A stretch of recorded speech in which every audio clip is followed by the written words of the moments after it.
ರಾಜ್ಯ ಬಿಜೆಪಿಯಲ್ಲಿ ರಾಜ್ಯಾಧ್ಯಕ್ಷರ ಬದಲಾವಣೆ ವಿಚಾರ ನಿನ್ನೆ ಮೊನ್ನೆದಲ್ಲ, ಇವತ್ತಲ್ಲ ನಾಳೆ ರಾಜ್ಯಾಧ್ಯಕ್ಷರ ಬದಲಾವಣೆ ಆಗುತ್ತೆ ಅಂತ ಸಾಕಷ್ಟು ತಿಂಗಳಿಂದ ಅಂದ್ರೆ ಕಳೆದ 6 ತಿಂಗಳಿಂದಲೂ ಕೂಡ ರಾಜ್ಯ ಬಿಜೆಪಿ ನಾಯಕರು ಅದೇ ರೀತಿಯಾಗಿ ರಾಜ್ಯಾಧ್ಯಕ್ಷರಾದಂತಹ ಬಿ.ವೈ. ವಿಜಯೇಂದ್ರ ಅವರು ಕೂಡ ಕಾಯ್ತಾ ಇದ್ದಾರೆ. ಆದ್ರೆ ಯಾವುದೋ ಒಂದು ಅಡೆತಡೆಗಳು ಉಂಟಾಗಿ ಸಾಕಷ್ಟು ಈ ಒಂದು ರಾಜ್ಯಾಧ್ಯಕ್ಷರ ಬದಲಾವಣೆಗೆ ಸಾಕಷ್ಟು ವಿಳಂಬ ಆಗ್ತಾ ಇರುವಂತದ್ದು.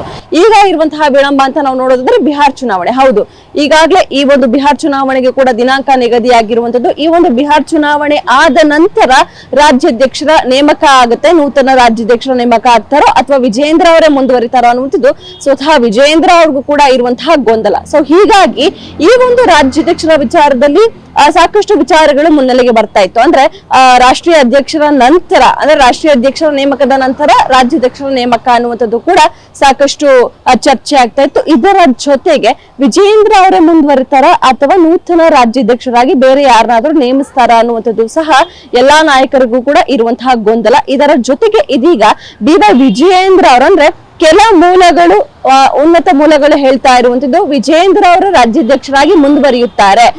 ಹಾಗೇನಿದ್ರು ವಿಜಯೇಂದ್ರ ಅವರನ್ನ ಬದಲಾವಣೆ ಮಾಡೋದೇ ಆಗಿದ್ರೆ ಯಾವಾಗ್ಲೂ ಮಾಡ್ತಾ ಇದ್ರು. ಈಗ ಇರುವಂತಹ ಪರಿಸ್ಥಿತಿ, ಈಗ ಇರುವಂತಹ ಸಿಚುಯೇಷನ್ ನೋಡಿದ್ರೆ ವಿಜಯೇಂದ್ರ ಅವರೇ ಮುಂದುವರಿತಾರೆ ಅನ್ನುವಂತಹ ಉನ್ನತ ಮೂಲಗಳು ತಿಳಿಸ್ತಾ ಇರುವಂತದ್ದು. ಇದಕ್ಕೆ ಸರಿಯಾಗಿ ಇದಕ್ಕೆ ಪುಷ್ಟಿ ಎಂಬಂತೆ ಕೆಲ ಬೆಳವಣಿಗೆಗಳು ಕೂಡ ರಾಜ್ಯ ಬಿಜೆಪಿಯಲ್ಲಿ ಆಗ್ತಾ ಇದೆ. ಹೌದು, ಜಿಲ್ಲಾಧ್ಯಕ್ಷರ ಆಯ್ಕೆ ಆಯ್ತು, ಅದಾದ ನಂತರ ಪ್ರಧಾನ ಕಾರ್ಯದರ್ಶಿಗಳ ಕೆಲ ಬದಲಾವಣೆಗಳನ್ನ ಮಾಡ್ತಾರೆ ಅನ್ನುವಂಥದ್ದು ಆಯ್ತು. ಇದರ ಜೊತೆಗೆ ಇದೀಗ ವಿಜಯೇಂದ್ರ ಅವರಿಗೆ ಒಂದು ಹೊಸ ಟೀಮ್ ಕೊಡೋದಕ್ಕೆ ಹೈಕಮಾಂಡ್ ಮುಂದಾಗಿದೆಯಂತೆ. ಹೌದು, ಈಗಾಗ್ಲೇ ಅಂದ್ರೆ ಯಡಿಯೂರಪ್ಪನವರು ದೆಹಲಿಗೆ ಹೋಗಿ ಸಂಸದೀಯ ಮಂಡಳಿ ಸಭೆ ಇದ್ದಿದ್ದರಿಂದ ಬಿಹಾರ್ ಚುನಾವಣೆ ಹಿನ್ನೆಲೆ ಸಂಸದೀಯ ಮಂಡಳಿ ಸಭೆ ಇತ್ತು.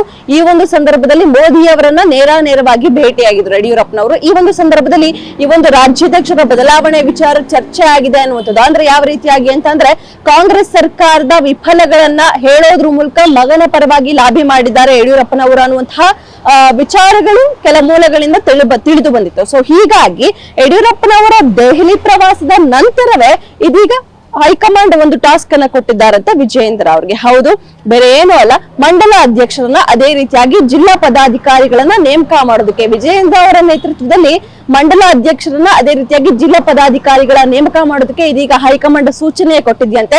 ಇದೆಲ್ಲವನ್ನ ಕೂಡ ಗಮನಿಸ್ತಾ ಹೋದ್ರೆ ಈ ಹಿಂದೆ ಯಾವ ವಿಚಾರ ಮುನ್ನೆಲೆಗೆ ಬರ್ತಾ ಇತ್ತು ಅಂದ್ರೆ ವಿಜಯೇಂದ್ರ ಅವರೇ ಮುಂದುವರಿತಾರೆ, ವಿಜಯೇಂದ್ರ ಅವ್ರಿಗೆ ಒಂದು ಹೊಸ ಟೀಮ್ ಕೊಡ್ತಾರಂತೆ ಅನ್ನುವಂತಹ ವಿಚಾರಗಳು ಸ್ವತಃ ಬಿಜೆಪಿಯಿಂದ ಬರ್ತಾ ಇತ್ತು.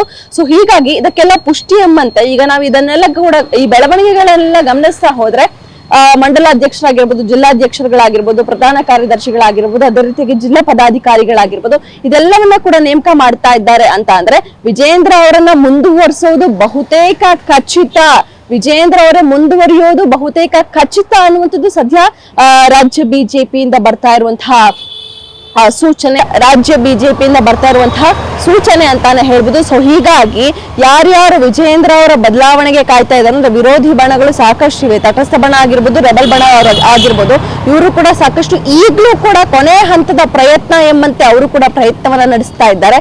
ಸೊ ಹೀಗಾಗಿ ಇದೆಲ್ಲವನ್ನ ಕೂಡ ಮೆಟ್ಟಿ ನಿಂತು ರಾಜ್ಯಾಧ್ಯಕ್ಷರಾಗಿ ವಿಜಯೇಂದ್ರ ಅವರ ಮುಂದುವರಿತಾರ. ಇದೆಲ್ಲ ಸೂಚನೆಗಳು, ಇದೆಲ್ಲ ಬೆಳವಣಿಗೆಗಳು ವಿಜಯೇಂದ್ರ ಅವರನ್ನ ಮುಂದುವರಿಸೋದಕ್ಕೇನ ಆಗ್ತಾ ಇರುವಂತದ್ದು ಅನ್ನೋದು ಕೂಡ ಸದ್ಯ ರಾಜ್ಯ ಬಿಜೆಪಿ ವಲಯದಲ್ಲಿ ಚರ್ಚೆ ಆಗ್ತಾ ಇರುವಂತಹ ವಿಚಾರ. ಕ್ಯಾಮರಾ ಪರ್ಸನ್ ಚಂದ್ರ ಜೊತೆ ಕವನ ಶಿವಣ್ಣ, ಗ್ಯಾರಂಟಿ ನ್ಯೂಸ್, ಬೆಂಗಳೂರು.